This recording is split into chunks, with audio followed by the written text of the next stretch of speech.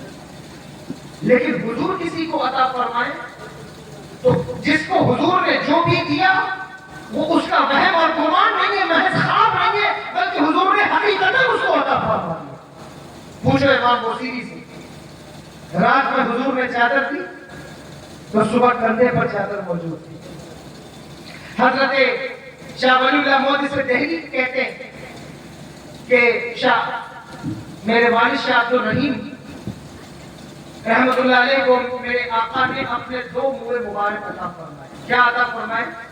2 منہ مبارک، سر کے بال. جب وہ صبح بیدار ہوئے تو ان کے سرہانے وہ دونوں بال موجود تھے، اور جب وہ ان بالوں کو لے کر کے چلتے تو بادل ان پر سایہ کیا کرتے تھے.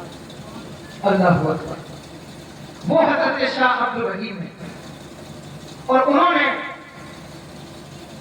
وہ بھنے ہوئے چنے تقسیم کر دیے لوگوں میں، اور رات میں دیکھا کہ حضور سرور دو عالم صلی اللہ علیہ وسلم کی محفل لگی ہوئی ہے، اور حضور کی محفل میں بہت ساری اشیاء رکھی ہیں، اور ان میں وہ چنے بھی رکھے ہوئے ہیں جو میں نے حضور کی بارگاہ میں پیش کیے، اور حضور انہی چنوں پر شفقت فرما رہے ہیں.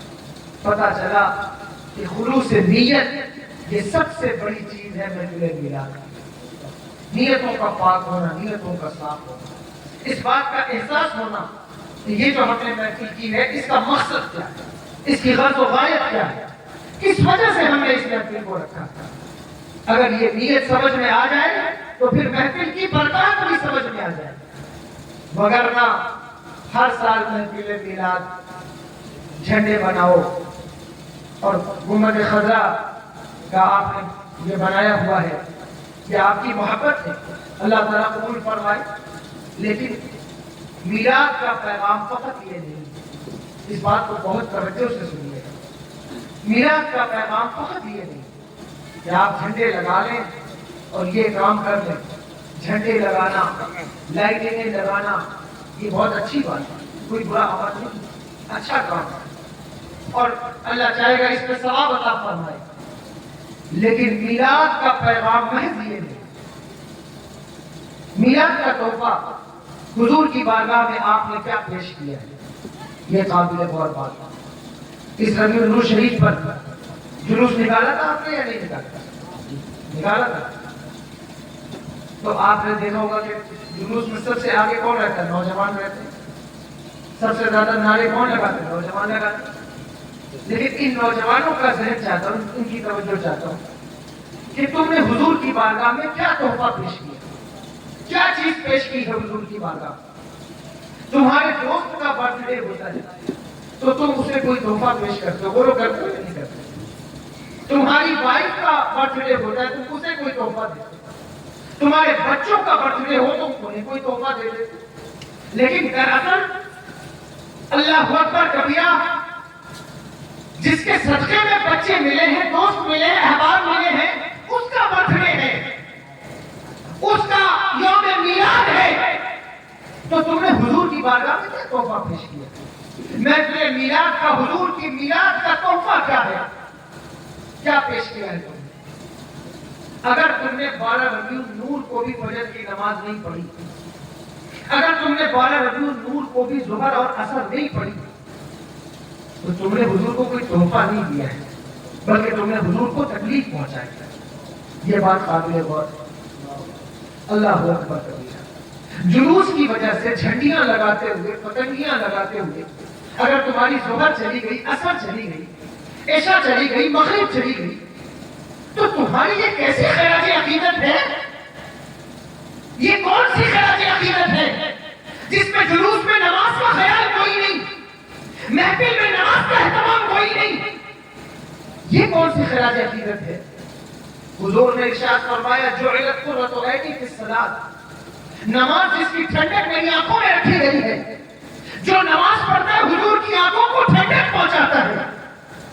اور اس دن تم نے اگر نماز چھوڑ دی تو بتاؤ کہ تم نے تحفہ کیا پیش کیا؟ کون سا تحفہ ہے تمہارا؟ کتنے مرتبہ تم نے حضور پر درود پڑھا؟ کتنے مرتبہ تم نے بچوں سے کہا ہے کہ یہ حضور کی پیدائش کا دن ہے، آؤ کمرے کو صاف کرو، اچھی چادر بچھاؤ، تم بھی بیٹھو ہم بھی بیٹھے، بچیوں کو بھی بیٹھاتے اور کہتے حضور پر درود پڑھو؟ تو یہ اصلی تحفہ ہوگا۔ کوئی نماز نہ چھوٹنے پاتی، یہ اصلی تحفہ ہوگا۔ کوئی ایک ارادہ کر لیا ہوگا کہ یا رسول اللہ صلی اللہ علیہ وسلم، میں نے 10 مرتبہ 20 مرتبہ محفل میلاد دیکھا ہے، ربیع النور دیکھا ہے، لیکن اس مرتبہ میرا ارادہ یہ ہے کہ حضور آپ کو تحفہ دوں گا۔ یا رسول اللہ کیا تحفہ پیش کروں، کیا چیز پیش کروں، کیا چیز پیش کروں جانا، کیا چیز ہماری ہے، یہ دل بھی تمہارا ہے، یہ جان بھی تمہاری ہے، حضور کیا پیش کروں، کیا پیش کروں؟ آپ کے معیار کے مطابق کیا ہے؟ کیا یہ گلدستہ آپ کے معیار کے مطابق ہے؟ کیا یہ لائٹنگ آپ کے معیار کے مطابق ہے؟ یہ صحیح تحفہ نہیں ہو سکتا۔ عقیدت کا اظہار تو ہو سکتا ہے، محبت کا اظہار تو ہو سکتا ہے، لیکن یہ حضور کے لیے صحیح تحفہ نہیں ہو سکتا۔ اگر تحفہ پیش کرنا چاہتے تھے، ارادہ کر لیتے یا رسول اللہ آج کے بعد سے کوئی نماز نہیں چھوڑوں گا، اس ربیع النور کے بعد کوئی نماز نہیں چھوڑوں گا، یہ سب سے بڑا تمہارا تحفہ ہوتا۔ اگر یہ ارادہ کر لیتے اس ربیع النور کے بعد کبھی گالی نہیں بکوں گا، یہ سب سے بڑا تحفہ ہوتا تمہارا۔ میری بہنیں یہاں بیٹھی ہیں، بچیوں سے کہتا ہوں تم تحفہ پیش کرنا چاہتی تھی، یہ ارادہ کر لیتی یا رسول اللہ صلی اللہ علیہ وسلم اس ربیع النور کے بعد کبھی بھی بے پردہ گھر سے باہر نہیں نکلوں گی، یہ سب سے بڑا تحفہ ہوتا حضور کی بارگاہ۔ لیکن آپ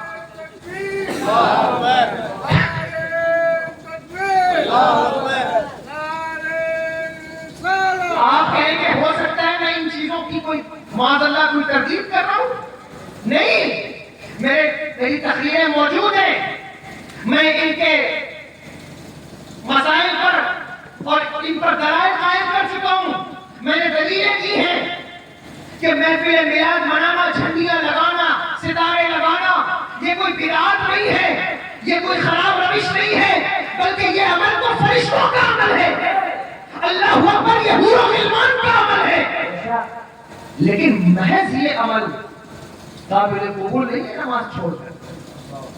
اصل تحفہ کیا تھا؟ اصل تحفہ تو یہ تھا بہنیں ارادہ کر لیتی کہ اب آج کے بعد کبھی بے پردہ گھر سے باہر نہیں نکلے، تو یہ سب سے بڑا تحفہ ہوتا محفل میلاد، سب سے بڑا تحفہ ہوتا یوم میلاد۔ آپ نے یہ تحفہ حضور کی بارگاہ میں پیش کیا، اللہ اکبر کبیرہ۔ وہ نبی جس نے اپنی عورتوں کو جو امہات المومنین ہیں ان کے لیے کہا کہ اے میری عورتوں، اے مومنوں کی عورتوں، اور نبی کی عورتوں سے حکم موجود ہے قرآن، اپنے چہرے پر چادروں کا ایک پٹا ڈالو، لیکن اس کے باوجود بھی اگر میری کوئی بہن بے پردہ ہے تو اللہ اکبر، اس نے حضور کی بارگاہ میں کون سا تحفہ پیش کرنا ہے؟ کیا تحفہ پیش کیا؟ کوئی تحفہ نہیں۔ یہ سب سے بڑا تحفہ ہے کہ آپ یہ ارادہ کرتے ہیں، اور یہاں بہنیں بھی بیٹھی ہیں، پیچھے مائیں بھی بیٹھی ہیں، گزارش کرتا ہوں خدا کے لیے پردے کا اہتمام کرو۔ میلاد کا پیغام سب سے بڑا پیغام یہ ہے کہ کردار کو سنوارنا ہے، کردار کو، پردے کا اہتمام کرو، پردے کا خیال کرو، کیونکہ اگر عورتیں بے پردہ ہو جائیں تو پھر قوم میں نمازی نہیں پیدا ہو سکتے۔ اگر مائیں بے پردہ ہوں، مائیں بے حیا ہو جائیں تو قوم میں کوئی متقی نہیں پیدا ہوگا، قوم میں کوئی عبادت گزار نہیں پیدا ہوگا، قوم میں پھر ایسے ہی جاہل لوفر لفنگے چوراہے پہ کھڑے ہو کے شراب پینے والے، گانجا پینے والے، لڑکیوں کو کاٹنے والے پیدا ہوں گے۔ اللہ اکبر، اگر مائیں با کردار ہو جائیں، ماؤں کو پردے کی عادت لگ جائے، نماز کی عادت لگ جائے، انہیں تقویٰ اور پرہیزگاری سے رغبت ہو جائے، تو خدا کی قسم تمہیں اپنے بچوں کو سنوارنے کے لیے کوئی تعویذ نہیں لینا پڑے گا، تمہارے بچے ولی نہ صحیح غلام اولیاء بن کے پیدا ہوں گے۔ اگر ولی نہ بھی ہوں گے تو غلام اولیاء ہوں گے، ولیوں کے غلام ہوں گے۔ تم ایک کام کر کے دیکھو کہ تمہیں رحمت خدا بندی کیسا تحفہ دیتی۔ پھر تمہیں یہ تحفہ ملے گا. لیکن تمہیں پہلے یہ کام کرنا ہوگا. محض بات کرنا, محض نعرے لگانا, محض اچھلنا, یہ تم خود کو تو دھوکہ دے سکتے ہو, کسی اور کو دھوکہ نہیں دے سکتے. خدا کے لیے پلٹو. اور نوجوانوں تم سے کہتا ہوں, جتنی بے راہ روی ہے, یہ ساری بے راہ روی سیکنڈوں میں نکل جاتی ہے جس وقت موت سامنے آ جائے. ابھی میری بات کان پر اثر نہ بھی کرے, لیکن جیسے ہی موت کو سامنے دیکھو گے تو ساری مستی نکل جائے گی. پھر اس وقت خیال آ جائے گا, میں نے کتنے نوجوانوں کو دیکھا, اللہ اکبر, 20 سال کی عمر, 25 سال, اٹیک آیا اسی وقت ختم. تم کو کوئی موت نے گارنٹی دی ہے کہ پہلے تمہارے ابا کو آئے گی پھر تمہیں آئے گی, یا دادا موجود ہے پہلے دادا کو آئے گی پھر تمہیں آئے گی؟ ایسی کوئی گارنٹی نہیں. تم 20 سال کے, 25 سال کے ہو, 30 سال کے ہو, اللہ اکبر کبیرہ, گٹکا کھا کھا کر اگر تم اتنے دانت سڑا لیے ہیں اور سگریٹ پی پی کر کے اگر کلیجہ سیاہ کر لیا ہے تم نے, تو ابھی بھی تمہارے پاس وقت ہے. پلٹ آؤ, خدا کے لیے پلٹ آؤ, مسجد آؤ, وضو کرو, اللہ سے معافی مانگو, سجدوں کی عادت ڈالو. باقی بچی ہوئی زندگی اطمینان و سکون سے گزرے گی. ورنہ سب سے زیادہ مرنے والے نوجوان ہیں اور سب سے کثرت سے مرنے والے نوجوان ہیں. اس وقت تمہاری عمر سے برکت چلی گئی, تمہارے سرمایہ سے برکت چلی گئی, تمہارے چہروں سے نور چلا گیا. تمہیں دیکھ کر لوگ گھن کرتے ہیں, تم سے نفرت کرتے ہیں, تمہیں دیکھ کے گالیاں دیتے ہیں. تمہیں سمجھ میں نہیں آتا, تم اپنی مستی میں زندگی گزار رہے ہو. میلاد کا سب سے بڑا پیغام یہ ہے, کردار سنوارو اپنا. کیسے کردار سنورے گا؟ تمہارے اتنے بڑے بڑے بچے 14 سال کے, 16 سال کے, اللہ اکبر کبیرہ, اسلام کے لیے جانیں دی ہے انہوں نے, ایڑیوں کے بل کھڑے ہو گئے ہیں, یا رسول اللہ کوئی جنگ میں جائے نہ جائے, ہم پہلے جنگ میں جائیں گے. لیکن تم 20 سال کے, 25 سال کے, تمہیں سجدہ کرنا نہیں آیا اور تم اچھل کر نعرے لگاتے ہو, شورا پر پیسے لٹاتے ہو. تم نے اسی کو دین سمجھا ہے, غلطی کرو. یہ کام نہیں آئے گا. یہ بات یاد رکھنا, یہ سارا عمل اس وقت کام آتا ہے جب کردار چمک رہا ہو, جب کردار کی پاکیزگی بات کر رہی ہو. ورنہ نام سے, گفتار سے, تقریر سے کیا ہوتا ہے؟ اقبال بڑا اپدیشک ہے, باتوں سے من موہ لیتا ہے. گفتار کا یہ غازی تو بنا, کردار کا غازی بن نہ سکا. مسجد تو بنا لی پل بھر میں, ایمان کی حیات والوں نے, من اپنا پرانا پاپی تھا, برسوں میں نمازی بن نہ سکا. تو گفتار سے کچھ نہیں ہوتا, کردار اہم چیز ہے. میلاد کا سب سے بڑا پیغام یہ ہے, اپنے کردار سنوارو, خدا کے لیے اپنے کردار سنوارو. ورنہ جس وقت موت تمہارے سامنے آئے گی, کچھ بھی, جو بچے ماں باپ کے نافرمان ہیں, ماں باپ تعویذ لیتے گھوم رہے ہیں کہ بچے فرما بردار ہو جائیں, ان ماں باپ سے کہتا ہوں, تمہارے بچے کبھی تمہارے فرما بردار نہیں ہو سکتے جب تک تم اللہ اور اس کے رسول کے فرما بردار نہیں.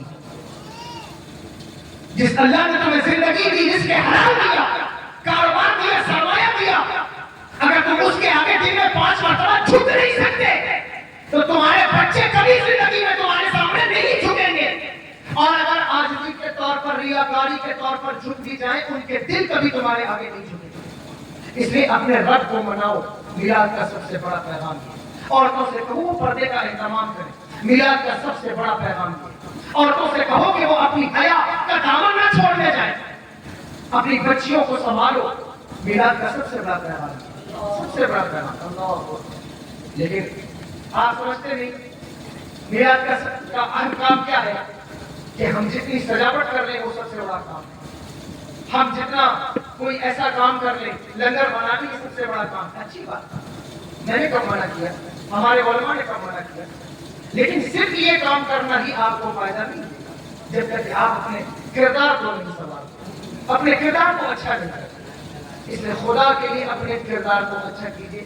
اور ماں بہنوں سے کہتا ہوں, خدا کے لیے آپ اہتمام کریں. مائیں اگر سنور جائے, خدا کی قسم پوری قوم سنور جائے. نیپولین کا جملہ تمہیں یاد ہے, اس نے کہا, give me a good mother, I will give you a good nation and soldier. اس نے کہا اگر تم مجھے اچھی مائیں پرووائڈ کر دو, ہم تمہیں اچھا نیشن, اچھے سولجر پرووائڈ کر دیں.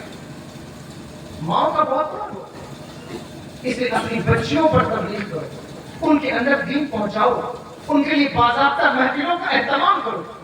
آج کل تو بچیوں کی محفل بھی ایسی ہو رہی ہے، اللہ رحم فرمائے۔ آپ نے نہیں دیکھا کہ بچیوں کی بھی آن لائن محفل چل رہی ہے، عالمہ صاحبہ آن لائن بیان کر رہی ہیں ویڈیوز میں آ کر۔ اللہ اکبر کبیرہ، یہ حضور کا دین ہے، یہ حضور کی شریعت ہے جو آپ بیان کرتے ہیں۔ یہ سوچنے والی بات ہے، غور کرنے والی بات ہے یا نہیں؟ تو ہر چیز کا نقشہ بدلتا جا رہا ہے، اس وقت تک نہیں سدھارا جا سکتا جب تک کہ آپ اپنے کردار پر فوکس نہ کریں۔ بہرحال میں عرض یہ کرنا چاہتا تھا، محفل میلاد کیا ہے، محفل میلاد کا مقصد کیا ہے؟ یہ مقصد ہے جو میں نے بیان کیا۔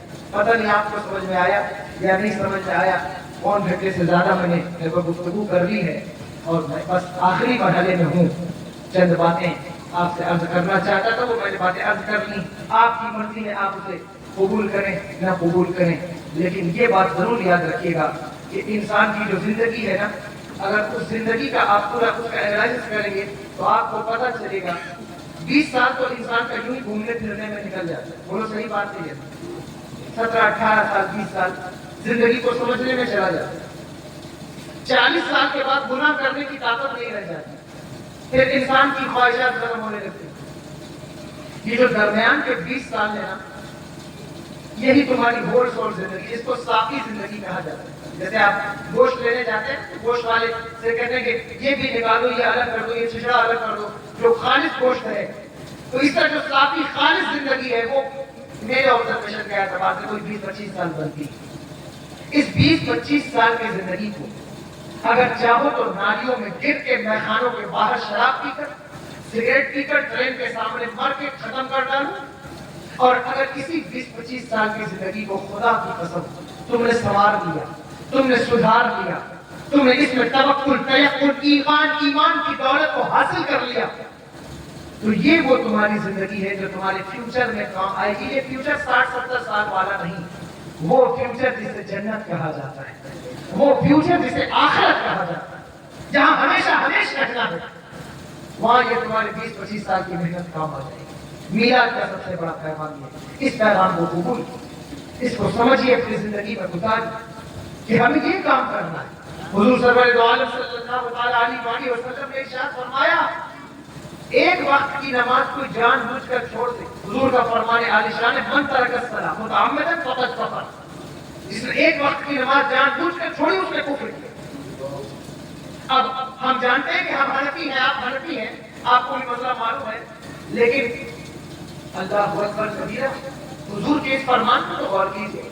حضور نے فرمایا ایک وقت کی نماز جس نے جان بوجھ کر چھوڑ دی اس نے کفر کیا۔ آپ نے آج تک کتنی نمازیں چھوڑی؟ آپ کہتے ہیں ہم چشتی ہیں، قادری ہیں، حضور غوث اعظم رضی اللہ تعالیٰ عنہ ارشاد فرماتے ہیں کہ بے نمازی کو سنیوں کے قبرستان میں دفن نہ کرو۔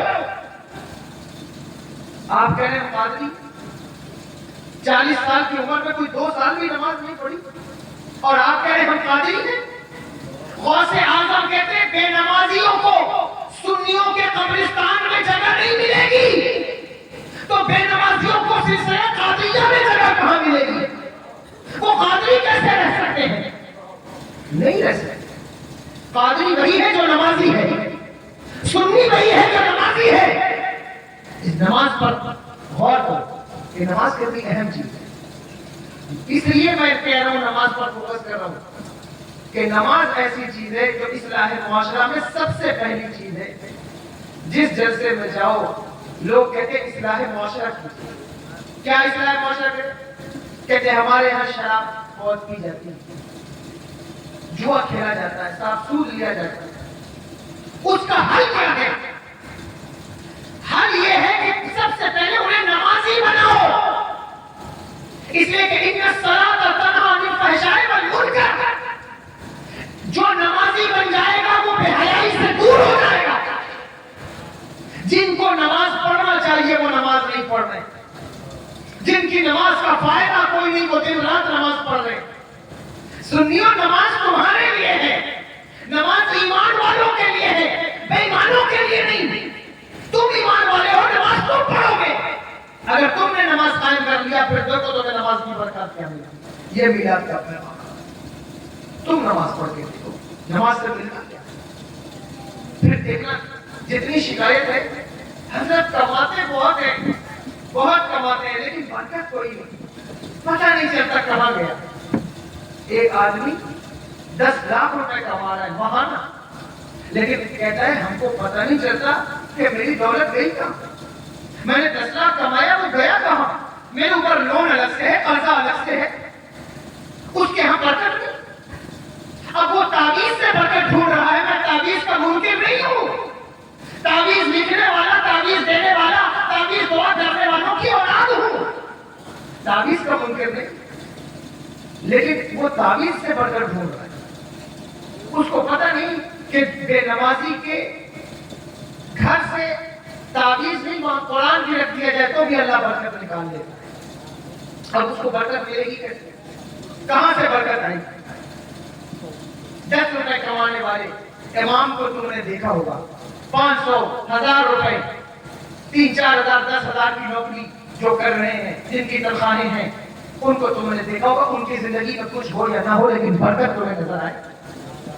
جو جس کا عقیدہ سچا ہے، ایمان پختہ ہے، اور جو اللہ پر بھروسہ کرتا ہے، تم دیکھو گے کہ وہ مدرسے کا مدرس ہو یا مسجد کا امام ہو، اگر اس کے دل میں دین ہے، اس قید کے ساتھ یہ بات کہہ رہا ہوں، وہ نہیں جو حدیث ہے، لالچی ہے، توا والا ہے، اور جو اپنے دین کو بیچتا ہے ٹکوں پر، اس کی بات نہیں کرتا۔ اللہ اکبر کبیرہ، جس کے دل میں ایمان ہے، جس کے دل میں خوف خدا ہے، خشیت ربی ہے، وہ 5 وقت کا نمازی ہے، تم دیکھو کہ تنخواہ 10,000 ہے، لیکن خدا کی قسم سکون اس کو کروڑ پتی سے زیادہ ہوگا، سکون اس کی زندگی میں ارب پتی سے زیادہ ہوگا، خوشیاں اس کی زندگی میں بھری ہوگی۔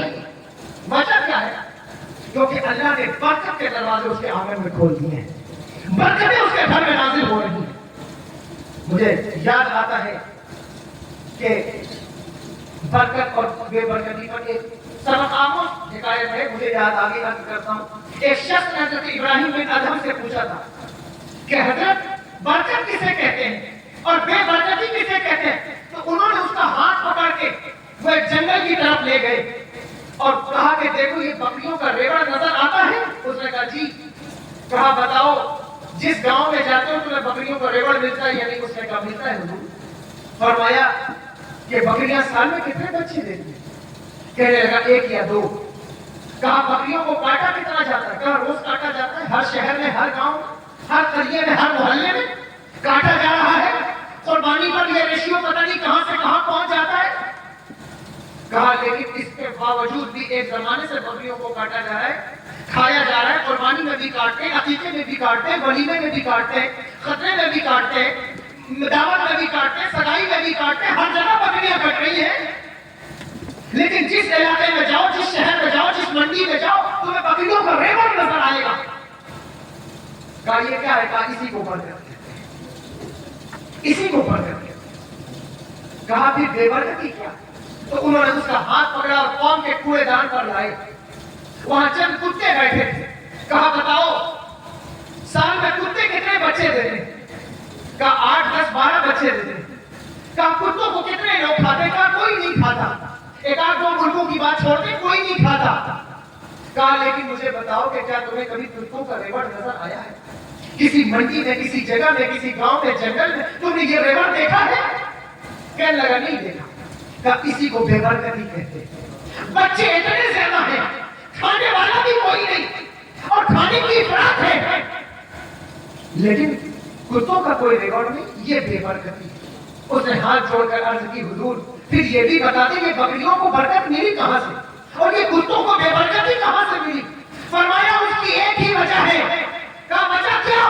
کہا وجہ یہ ہے کہ بکریاں مغرب کے بعد سو جاتی ہیں، فجر سے پہلے اٹھ جاتی ہیں، کتے رات بھر جاگتے ہیں، فجر کے وقت سو جاتے ہیں۔ دراصل اس لیے کتوں میں بے برکتی ہے اور بکریوں میں اللہ نے برکت عطا فرما دی۔ اب تم اپنی زندگی کا محاسبہ کرو کہ تمہاری زندگی کس کی طرز پر ہے، برکت والوں کی طرز پر یا بے برکتی والوں کی؟ اس لیے آپ میلاد کا پیغام یہ ہے، برکت لینا چاہتے ہو نماز پڑھو، برکت چاہتے ہو نمازی بنو، عبادت گزار بنو، برکت چاہتے ہو بچیوں کو پردے کی عادت ڈالو، اللہ اکبر. ایسے بھی لوگ ہیں کہ مسجد کے چبوترے پر بیٹھے رہیں گے لیکن جب اذان کی آواز بلند ہو تو صاحب وہ چبوترے سے اٹھ کر چلے. یہ میں نے حدیث میں پڑھا. حضور نے ارشاد فرمایا اذان کی آواز سن کر شیطان بھاگتا ہے یہاں تک کہ مقام روح تک پہنچ جاتا ہے. لیکن انسانوں کے اندر یہ صفت, مسلمانوں کے اندر یہ صفت کہ اذان کی آواز سن کر مسجد کا دروازہ چھوڑ کر بھاگ جائیں, یہ مومن کی پہچان تو نہیں ہو سکتی.